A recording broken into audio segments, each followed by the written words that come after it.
Video 3, and the final video. As Prometheus came up with a plan to take out the daughters and the protectors, Odin received word of the suffering of his people on the world. Odin was putting together a solution to assist the world, this causing him to be distracted. As one worked toward chaos, the other worked toward tranquility. Some would call this good and evil, wrong and right.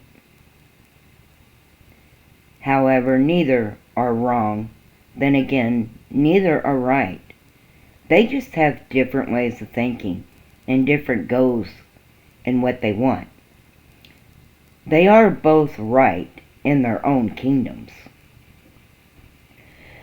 After reproduction entered the beginning of creation, the gods no longer needed to create physical form, as in the bodies of the vessels that would house the souls or the astros. However, they did continue to create what gives the physical form its life. There are two types. One is referred to as a soul for those on the world, and then the other is an astro. The astro are what those of the garden retain. The soul is what those on the world retain. Astros can live without a physical form, which is the vessel. Odin began by placing the physical form of those that agreed to assist the world asleep on the garden, and from there they would be born on the world. As they matured, they would feel a great need to assist those on the world, for they are of the garden. As the physical form of the world is not immortal, they would serve on the world until the physical form was no longer able to survive within it, or until the astro was no longer able to survive in it. As Odin was trying to help the world, Prometheus was wanting the entire garden. To achieve this, he would need to eliminate the protectors and Odin's daughters. Prometheus gathered his sons and the remaining mystics, explaining to them that Odin declared that none of Heldendris could enter the land of Odin. This upset a few of the sons, as they were in love with the protectors.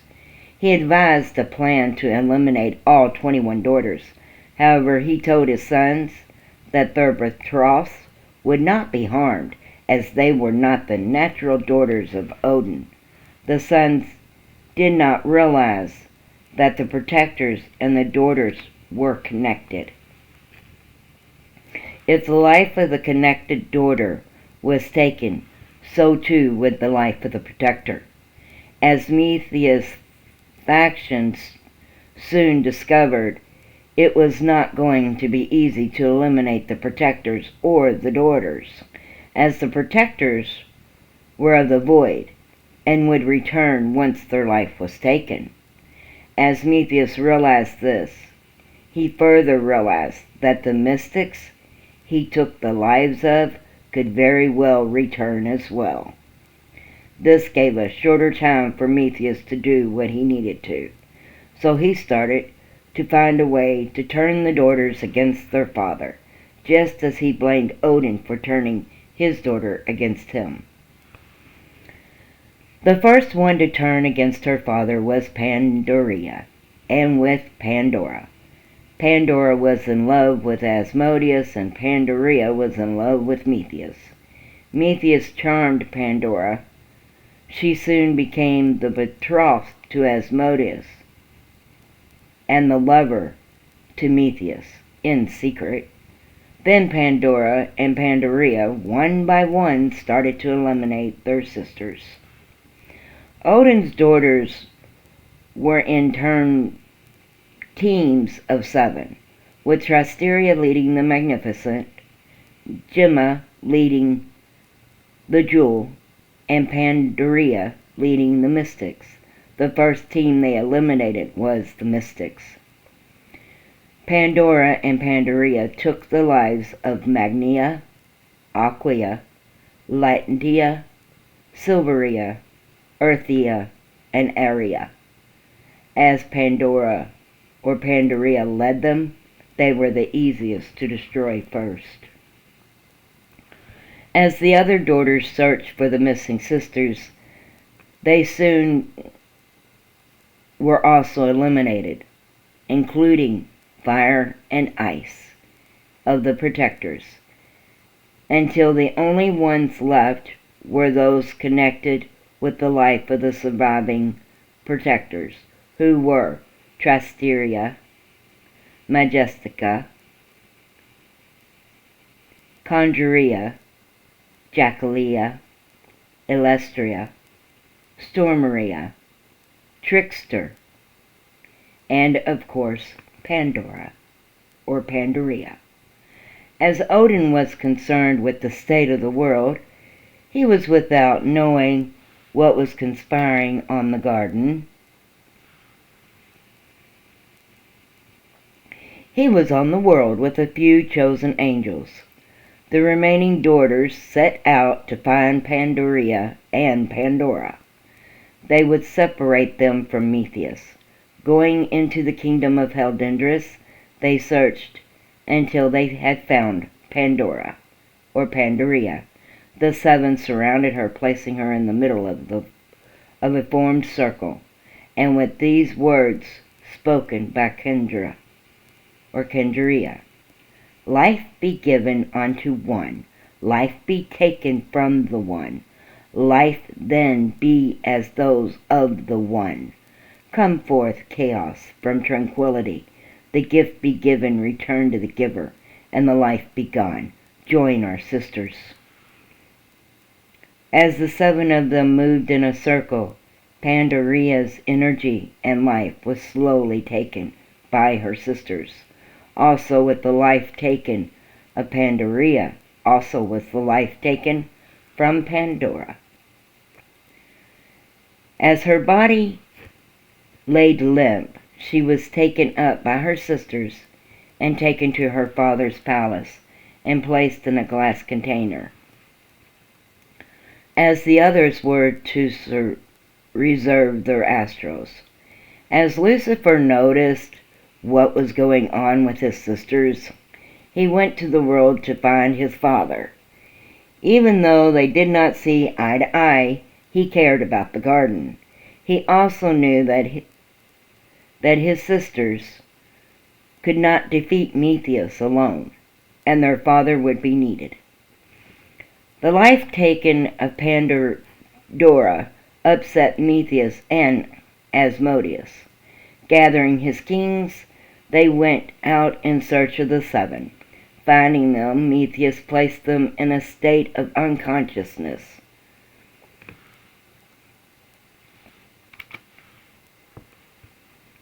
When Lucifer returned with Odin, they found his daughters impaled at each point of the garden. Trasteria was impaled at the shorelines of Olympia. Majestica and Condria were impaled at the shoreline of Heldendris. Jacquelia was found impaled in Aztec. Electra was found in Xandus. Stormeria in Alchemy, and Phyria in Slavic. As the lives of the daughters were taken, so were the lives of the protectors. This did not sit well with his sons, as he had told them no harm would come to the protectors. They were now not very pleased with their father. Odin and his daughters had his daughters taken down, and then they were taken to Asgard, where their other sisters laid resting. Odin then stood in the middle of Asgard, and taking his scepter, he slammed it hard to the ground. the garden started to shake, and the land started to break up. The land of Asgard started to spread, pushing the kingdoms away from it. There was nothing left in the middle besides Asgard. Then the kingdom of Asgard started to rise above the land formed below, creating a large mountain in the middle of the area known as Asgard. Odin stood at the top, and these words he spoke: Metheus, the land in which is not connected with the other, will be known from this day forth as the Sultan. Those of Heldendris are not welcomed upon it. Armetheus, beware, for I shall come for you. It is also said that the world was flooded when Odin separated the garden. Odin then drew the Astros from his daughter and the protectors. He created 9 physical forms. He placed 7 of them in a circle, with 2 in the middle. Odin had a scepter. He used to create his words, or his worlds, and also be able to see all he surveyed. He then moved the scepter up and again slammed it to the ground. Divine, come to breathe. I do so give you life, he spoke. The Astros of his daughters and the protectors combined into 9 vessels. Odin then, with the scepter, guided them into a physical form to create. As they woke and stood, they looked to their father. No words were spoken as they went with their father and moved down the mountain that had been formed.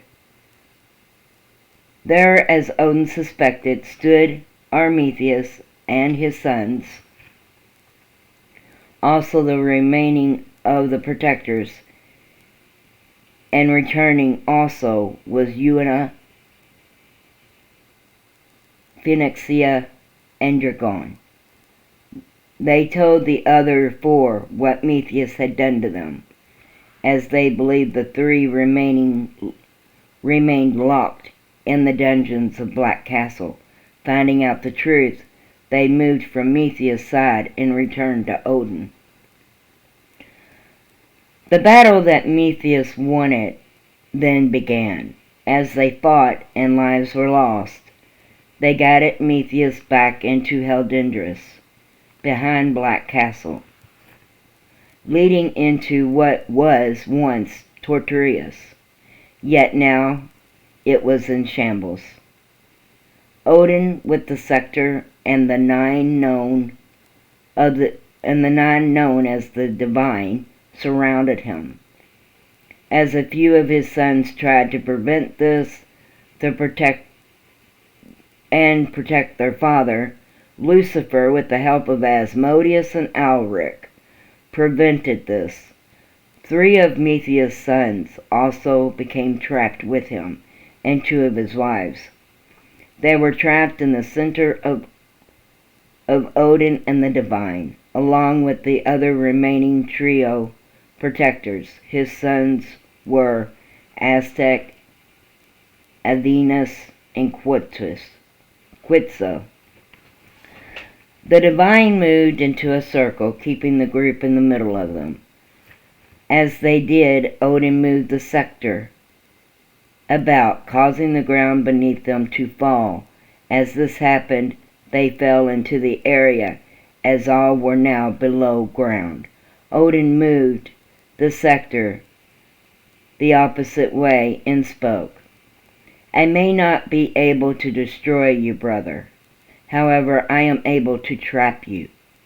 Trapped you are, for all chaos you have caused. You will remain below the surface of which you want to rule. Remain there, you shall, until the staff and the scepter is once again together on your land, not only together, yet also in this very place. By speaking these words, Odin trapped Prometheus, as he had to put away for the trap to be broken. Therefore, Prometheus could not just return when he wanted. The words prevented him from doing such. He could not counter Odin's words. So there he and those with him would remain until he was able to be released. The staff of Prometheus was handed by Odin to Asmodeus. He then turned, and with the divine, they traveled back to what was Asgard, now known as the Sultan. They stood behind Odin at the base of the mountain that he had formed. Odin looked to his people. You have displeased me with your greed and your self-concern. I leave you on your own. Learn to take care of one another. Learn to work together. When you have learnt that what I do or did, I do for you, then you may come to me in song and prayer. Do not come physically, unless you believe yourself true in heart. I bid you all farewell. Work together, rebuild the kingdoms, work together, and learn to care for one another. Then perhaps I will again be of assistance. Until the day comes, you can show unto me you believe in me and follow my word. For I say this unto you, you cannot follow both light and dark. It has to be one or the other. I have removed Prometheus from your land. It is now up to you to rebuild it. He then, with his daughters, the divine, moved up the mountain.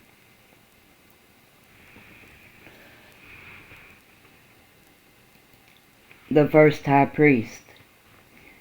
After Odin and his daughters left the surface of the garden and disappeared onto the mountain, things never really got any better.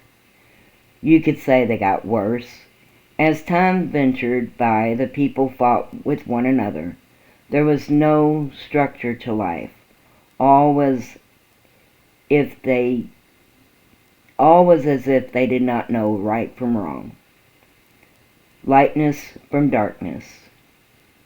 All was in chaos, just as Prometheus wanted. Soon, Prometheus was being referred to as the R. The only guidance about came from Heldendris, and that was not for the best. As Odin's people seemed to be lost without him, the Sultan was in shambles. Heldendris was prospering just fine, as the remaining kings would be there to guide their people. However, the Sultan was suffering, as they lived in fear of those of Heldendris. Many tried to climb the mountain and beseeched Odin to return to the land, as it seemed to be dying. However, as many tried, many failed, for one reason or another. There came a time when one man took a stand. His name was Haggard Humberg. He was a healer, and he tried to assist the people, when and however he could.